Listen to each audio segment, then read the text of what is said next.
Hey y'all, welcome back to Nikki Lives in Vegas with your girl Nikki Steele. Guess who I got back in the building for part 2 of his exclusive interview with me. I got your boy, your man, the legend, the icon out here in Vegas, West Coast.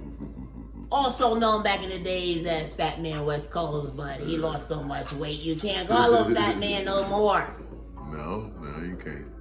Happy New Year. I don't think we Happy did an New interview, Year. right? We didn't do no interview in 2024. We've been so busy. It's been so much going on, so many good things going on, so much coming up, but yeah, now it's time to get back to the nitty gritty on this interview. First, how are you? I'm doing fine. I have no complaints. I could complain, but ain't nobody gonna listen to me. I'm doing good. Now, how are you? I'm doing well. I mean, I'm doing better than ever. Wonderful. Thanks to you. Thank you for having me on again. Oh, absolutely. Now, what I want to know before we get into the nitty gritty of this interview is, did you start getting those flowers that I promised you? that my purpose for doing this interview was to make sure that you got your flowers. Yeah. Are you starting to receive those flowers? Yes, I am. I'm starting to see those flowers. I want to thank everybody that's invited me out on their podcast.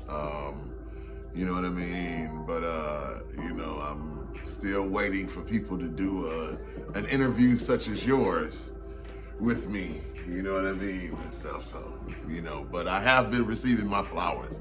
Thank you all. I'm loving that. So I'm not going to talk too much this time. The last time I did, well, it was really because people don't know me. Right. And they don't know what I stand for, what I believe in, and different things. So I was just kind of letting people know, like, how I feel about certain things relating to this industry. Right. You know what I'm saying? Because everybody knows my name through you and all of that, but they don't know me and what I'm about. So I talked a little bit more the last time, but I'm gonna shut up this time and let it go. So, all right, let's get down to this interview. So the last time that we interviewed, we left off talking about your dad. Yeah. Anything you want to finish up on that before we move into something else? No, I miss my daddy. All right. Well, do we want to talk about mom? Do we want to go into that? My mom, my mom, she, is a Southern woman, you know what I mean? Moved out to Detroit, kind of around the same time my dad did. Okay. She started working for Ford Motor Company, working on the assembly line and sewing seat covers and things like that. I mean, she was a mom, you know what I mean? A black mom, she ain't take no shit. You know what I mean? You respected her house, Love my mama, I miss them both. God rest their soul. Absolutely. And what about siblings, I had siblings and this and the other, you know what I'm saying? But, like I tell people, I was the love child. So, that really didn't go over very well with my brothers and sisters from their previous marriages and things like that. So, I really don't even speak on that. All right. Well, moving right along. Is anything else that you want to speak on as far as family before we move on into something else? No, because they probably ain't speaking on me. So. I love my kids, this and the other, and everything like that. They love their daddy. All right. Well, okay, so we know about Detroit. So from Detroit, where did you go? Did you come straight to Vegas or did you I had a stint in Oklahoma. Okay. You know what I mean? Things, was there for a while. Had to get out of there because that ain't nowhere for a black man to be in Oklahoma and stuff. So no, I was basically, my vision was to come here. Okay. and everything. Get out of that. I'm not a country boy. I'm a city kid, city boy. You know what I mean? So no. I did my thing there to kick off this career and stuff, and made a good I guess to say made a good impact on Oklahoma. Okay. Before I got out of there, you know what I mean? So I wanted to get off the porch and run with the big dogs, you know what I mean? Even though I probably already been running it with the big dogs, but just wanted to prove that to myself.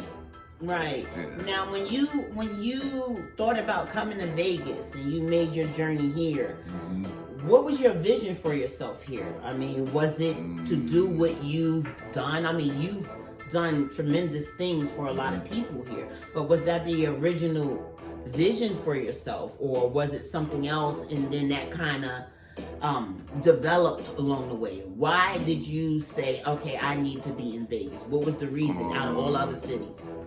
Because it was more of I was a little fish in a big pond. Okay. So I need to make a splash somewhere, Okay. You can only do so much in Oklahoma and everything. You can only do so much anywhere you go. It's just all on the individual.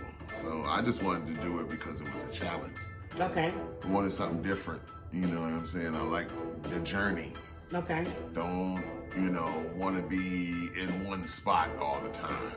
Get out and venture out and everything. That's the thing of being an artist, is going to different places and performing and seeing who takes to your music better than sometimes your own community. Right. Your own community can hate on you just because you're coming out of that community and trying to do something positive. Right. A lot of people don't like positive things these days. Yeah, and that's a sad reality. Yeah, that is. That is. Especially if you're doing music that that you figure people will want to hear. It's positive. You know what I mean? You're not being derogatory or anything like that. People don't want to see that or don't want to hear that. Right. They want to hear the negativity. They want to hear the rhetoric. They want to hear the sadness. They want to hear, they don't want you to make it. And right. That's sad to say from our own people. Right. You know what I mean? But, it only takes one song to get noticed. Right. You just have to keep going. So let me ask you this. So when you got here, it's, Vegas is like Cali, that people, when they go to Hollywood and they have all these dreams of stardom and all of that type of thing. And you came out here to Vegas. Who was the person that actually put you on to get started? I mean, who was that person that gave you that chance, that gave you that microphone to say, okay, you know what? Do your thing. Can you think of that person that said, hey, you know what I mean? Because again, you were coming in from an area that is not really known. Especially if you coming from Oklahoma. Right. Detroit is different. You know what I mean? But Oklahoma is a whole nother thing. Right. So who was that person that you connected with when you got out here that actually let you know about Vegas, or was you just, I was street pimping on your own? I was out here on my own. Okay. I mean, I could name, certain DJs, I think like DJ Lexo, you know what I mean, would let me grab the mic. It just depends on, DJ Lexo, DJ Mixmaster LV, DJ Certified, God rest DJ Certified. Wasn't he your DJ? Yeah, he was my DJ. He was my DJ at KLAV, 12:30 a.m. You know what I mean? Okay. Coming out here, you gotta understand. I was raw. I was young. You know what I mean? So I would just go to clubs and just bogart the mic.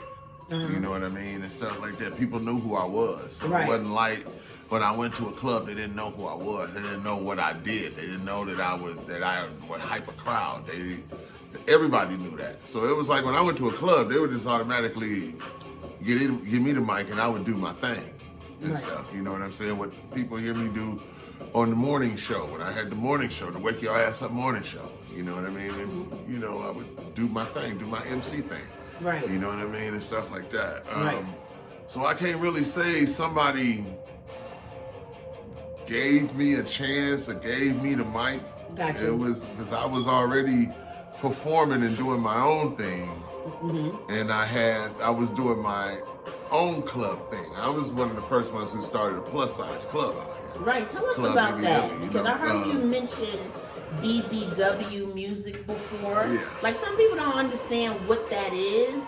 So let everybody know what that is. BBW music is, music for plus size women. You know what I mean? Plus size men and women.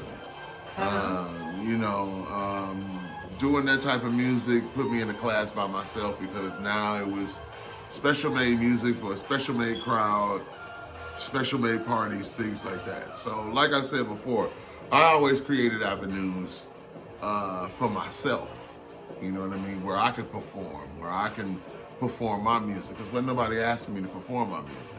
Right. I don't know if it was intimidation or what, but they wouldn't ask me to perform the music because I showed up with 15, 20 plus size women who was my dancers. We'd all get up on stage and we show up and show the hell out. Right. You know what I mean? But you so were that the was only one doing it. I was the only one doing it. Gotcha. And still the only one doing it to this day. Right. No nobody else that gets on the stage with plus size dancers and this, that, and the other. Lizzo does. Right. You know, shout out to Lizzo. You know what I'm saying? She's from Detroit and everything. But, is she? Yeah. Never knew you that. know what I mean? Yeah. You know what I'm saying?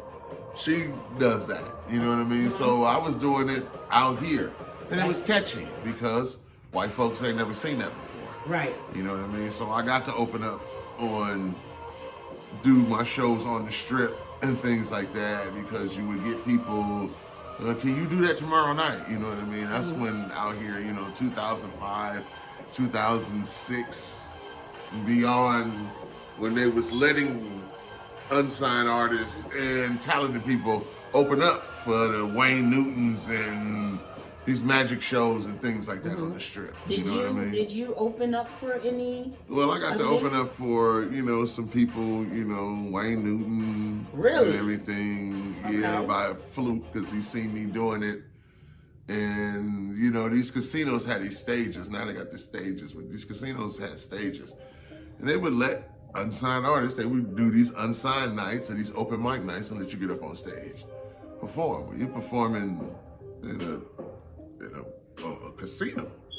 So it's not just the people that's in that bar is seeing you. Everybody in the casino is seeing you and watching you do your thing and this, that, and the other. And you get people that see your act and stuff like that, and they would come and approach you and, can you do that? We got a show going on, blah, blah, blah, blah, blah, this and the other, you know what I mean? And it's up to you to either accept or send them to your management.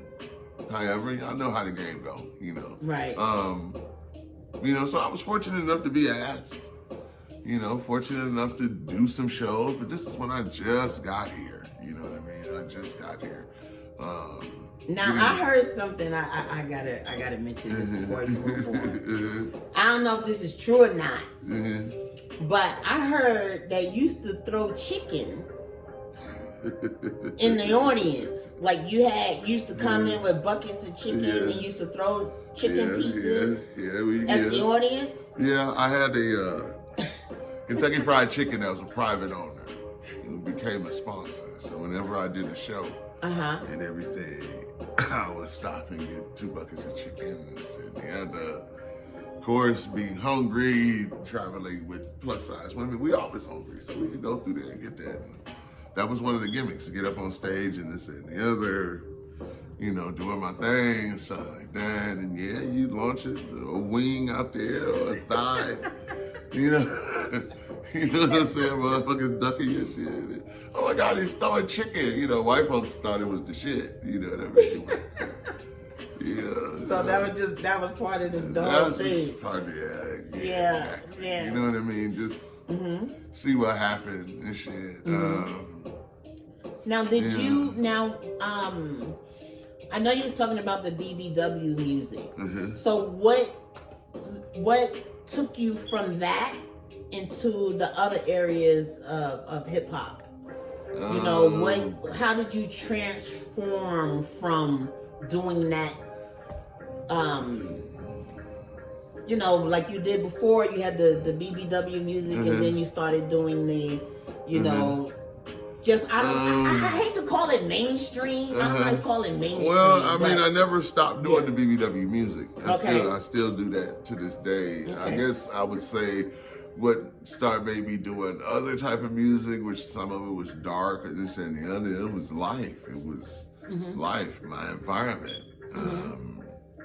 You know what I mean? Don't get me wrong. Plus size industry, you know, they like good music and this and the other. You know, plus size industry is just as tough as any other industry to make a break in and things like that. You know, it's just that I've just been popular in that industry and in that community. Got you. And I get my respect. You know, I respect them. They get me respect. You know what I'm saying? But just life, things, you know, things go on. You know, I had to get my health together. Right. Had to fall back for a minute and everything and get myself together. Okay. Mentally, physically, you know, musically. That way I know what direction I'm going in. Right. You know what I mean? I know where I wanted to go. I know what I wanted to do. You know, Right. I tried a lot of stuff and everything. And, you know, I just wanted to make sure this is what I want to do. But you're so multifaceted. I mean, there's so many people don't even understand the many talents that you have, even away from music. You know, culinary. Yeah. You are a chef. I love to cook. Okay, no, you ain't a home cook. You're a chef. Like you went to school. Yes, I did. For culinary arts. Yeah, yes, I did. Like you can be somebody's personal chef. Yes, I can. You can cook whatever the hell they want, when they want it. Shout out to all you people that need a personal chef. West Coast will be available, and he does charge. So it ain't a freebie, just let you know. But yeah, speak on that. So what's up with this culinary thing? Culinary was I guess I could say I kind of fell in love with culinary and hip hop. Music and food go hand in hand together. I kind of fell in love with them both at the same time. And just stuck with it, just stayed with it. It was a passion of mine, you know, learning how to cook exotic things because I always wanted to be able to impress the woman that I was with back then and everything. About being able to cook something that someone else can't cook, being able to cook something exotic, being able to cook something from a whole nother country, being familiar with that. You know what I'm saying? You can't beat that. A man that knows how to cook can take care of himself, can take care of himself and his family. Right. Right. You know what I mean? It's nothing that I can't cook. You know what I mean? Now. Don't make me put you to the test, all right? You don't make me put you to the test, you know? Right. So are you, well, of course I already know, but if you want to speak on it, I mean, what are you going to be doing with your culinary arts in the future? Starting, well, of course, I mean, I had a cooking show called Cooking with Fat. Okay. When I was during my weight loss journey. I was doing a show that I wanted to show the people that was watching me and following me, so-called following me, how to lose weight or how I lost weight. If I could do it, you can do it. That's been one of my mottos. If I could do it, you can do it. It's not like I'm from a different walk of life or anything like that there. So I would teach on portioning, seasoning, you know, baking, boiling, you know, things like that. So you could eat healthier. That's how I lost my weight. Eating healthier, getting exercise, drinking plenty water, watching what I eat, eating in moderation, not gorge eating, not eating a whole pizza, not eating a whole bucket of chicken, Not eating, 3-4 Whoppers or anything like that. Eat in moderation. I really never changed up what I ate. It's just I didn't have, like I said, a whole pizza. I had a slice. Right. Maybe 2. Right. That's it. Right. When I wanted a hamburger, I ate. When I wanted a Whopper, I ate a Whopper. Just not 2 of them. Got you. You know what I mean? And I made sure that I was getting exercise. I was drinking my water. I was taking my vitamins. I was saying my prayers. All of that counts when you're changing and reconstructing your mindset. Right. Changing your eating habits, changing just your daily habits. Right. You know what I mean? Because we get stuck in these daily habits for years and it's hard to change. Absolutely, because people look at, weight loss sometimes as a quick fix. And it's not a quick fix. It's a lifestyle change. Yes, it like is. People say, I'm going on a diet. Well, what happens when you go off the diet? You know what I mean? Right. So it has to be more than just being a diet. It has to be a change of eating habits, a lifestyle change. Because you go off the diet, whatever weight that you lost, you're going to gain it all back again because you were on a diet. You were on a diet. You didn't make a lifestyle commitment to change your eating habits and stuff. So where are we going with this? So what are we doing with this culinary? So you had the other show, Cooking with Fat. Right. What are we getting into now? Well, we're getting into a bit experimenting with some ideas. You know what I mean? Come up with the Hip Hop Cafe. It's going to be starting pretty soon. So everybody look out for that. Just going back in the kitchen now, but now I'm a little, more healthy. I'm 360 pounds lighter. Wow. So that would, of course, makes a statement in itself. Absolutely. No surgery, y'all. Yeah, no septic, tripod, whatever the hell that shit is. Right. No drugs. None of that. No drugs. No drugs. Just hard work, exercise, watching what I eat, baking everything,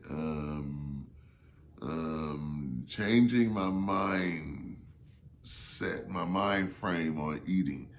Don't get me wrong, certainly you got to take these things a step at a time and stuff like that, because I'm still working on myself, my mind frame, or my mindset, you know what I mean, and things like that. So, you have to take them one thing at a time, but, I kind of figure I've conquered that, because now I can control what I eat. Right. I'm in control of what I eat. Gotcha. You know what I mean? And it's like, when you then detox yourself from a lot of stuff, you can't go back to eating it because your body won't take it. It'll reject it. Right. It'll reject it. It'll make you, you'll throw it up or something like that, or it'll make you sick, or you can taste the preservatives and additives in it because you cleansed your tongue. You cleansed your tongue palate. Right. That's the thing of drinking water every day. It cleanse your tongue palate, your taste buds. Right. They have to be cleansed also. They have to be clean also. So that's the thing of drinking water daily. Right. On the hour and everything. Hour by hour. It'll flush you out. So.